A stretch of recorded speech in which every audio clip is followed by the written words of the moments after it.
Halo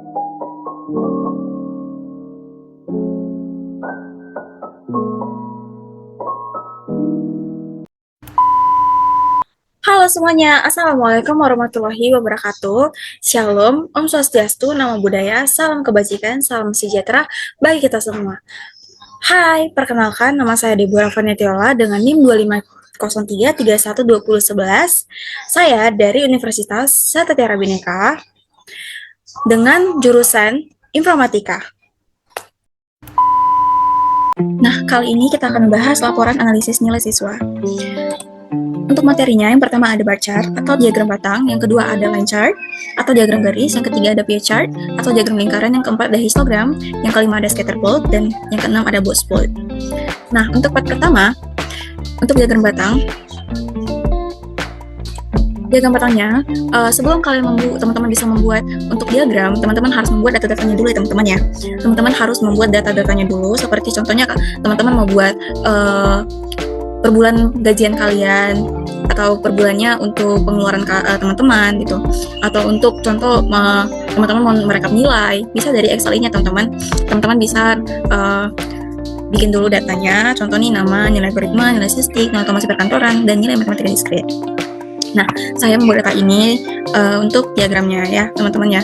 Jadi untuk membuat diagram batang, pertama-tama teman-teman bisa bikin datanya dulu, habis selanjutnya teman-teman bisa blok aja nanti datanya semua. Ketika teman-teman sudah blok datanya semua, teman-teman bisa pergi ke insert aja, teman-teman langsung ke cari aja nanti namanya bar chart atau diagram batang.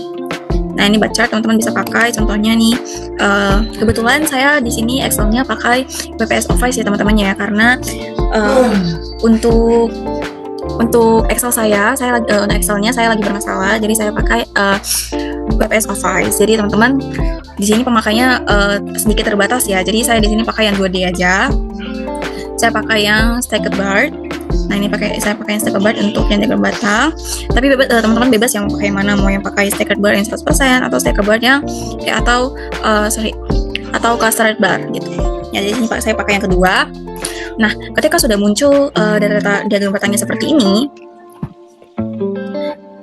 teman-teman kalau untuk mau mendesain atau contohnya seperti kalian, teman-teman, oh capek nih gitu, capek karena mau desain manual lagi. Oh, jadi teman-teman langsung pergi aja nanti ke chart tools, namanya chart tools. Teman-teman bisa desain di sini aja, langsung pencet aja, tekan aja. Jadi nanti dia terganti sendiri itu. Teman-teman bisa lihat ya. Bebas mau pilih yang mana teman-teman, yang mana teman-teman suka. Ya, untuk bar chart sendiri, untuk bar chart itu fungsinya itu untuk membandingkan nilai antar kategori ya teman-teman ya, atau bisa dibilang membandingkan nilai antar kelas. Yang saya bikin ini ya teman-teman ya, membandingkan nilai antar kelas ini secara berdampingan ya. Jadi ketika kalian sudah membuat nanti diagram batangnya, kalau kalian teman-teman membuat judulnya boleh nanti bisa ketik di sini aja, contohnya diagram batang.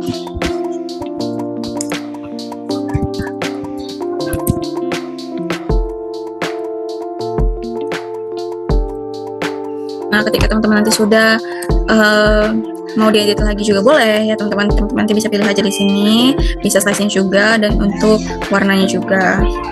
Nah, kemudian kita akan membahas yang sheet 2 yaitu diagram garis. Nah, diagram garis ini itu fungsinya untuk melihat kenaikan atau penurunan nilai antara tingkatan kelas ya. Jadi teman-teman bisa melihat dari diagram garis ini untuk kenaikan dan penurunan siswa tersebut gitu. Nah, jadi teman-teman bisa copy aja nanti data yang di sheet 1. Kebetulan saya datanya semua sama.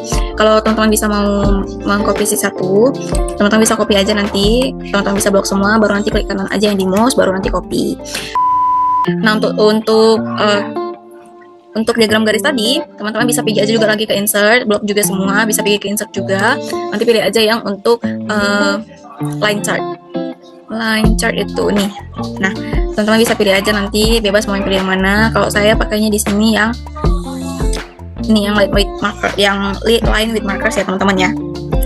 Nah, yang untuk ketika teman-teman sudah pilih nanti, teman-teman bisa nanti edit juga di chart tool, terserah mau pilih yang mana, desainnya bebas. Kalau mau manual juga boleh teman-teman ya. Ya, jadi untuk diagram garis itu fungsinya untuk melihat kenaikan ya teman-teman, melihat kenaikan atau penurunan nilai antara tingkatan kelas tersebut ya. Untuk C3, nah untuk C3 diagram lingkaran ya teman-teman ya. C3 ini diagram lingkaran. Diagram lingkaran itu hanya bisa menampilkan satu seri data aja teman-teman. Ya, hanya bisa menampilkan satu seri data aja. Contoh nih, hanya nilai algoritma aja yang bisa ditampilkan gitu. Atau diagram lingkaran ini atau picture itu fungsinya juga untuk menunjukkan persentase bagian dari keseluruhan. Ya teman-teman nanti bisa blok aja yang nama sama nilai algoritmanya supaya nanti satu seri data aja yang ditampilkan teman-teman. Kemudian untuk sheet 4 ada histogram.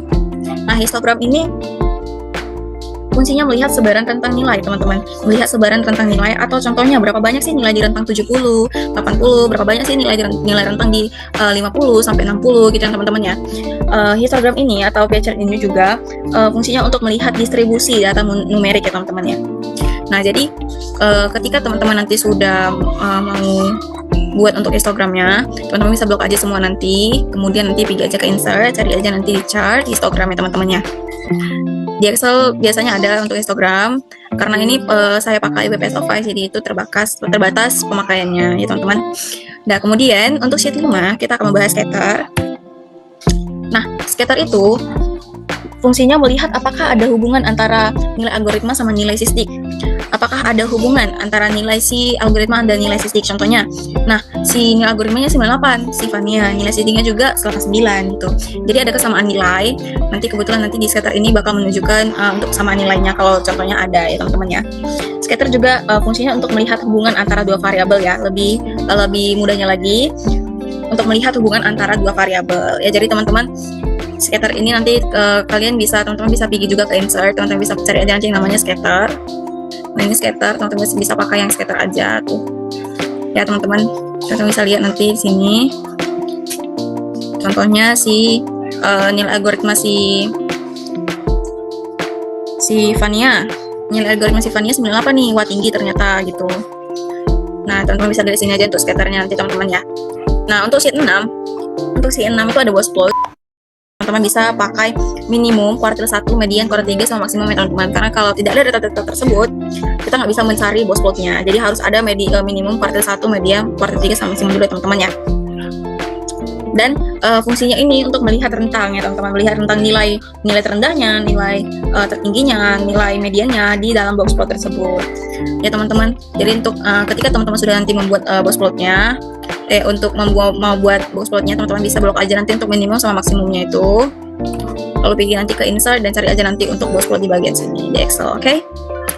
Nah, untuk rumus-rumus minimum teman-teman bisa lihat di sini aja. Untuk rumus-rumus minimum, kuartil 1, median, kuartil 3, dan maksimum ya teman-teman. Karena untuk rumus-rumus Excel ini lumayan penting teman-teman, karena untuk ke pekerjaan kita pun nanti kita harus pakai Excel untuk data-data kita, mau menghitung nilai terendah, nilai tertinggi, atau mau menghitung pengeluaran kita juga bisa pakai Excel ya teman-teman ya. Karena Excel di rumus-rumus Excel ini lumayan banyak dan teman-teman bisa pelajari satu persatu ya teman-teman. Jadi sekian dari presentasi saya, apa yang saya jelaskan. Ketika ada kata-kata yang tidak diperkenankan, mohon maaf. Saya tutup untuk presentasi saya. Terima kasih semuanya.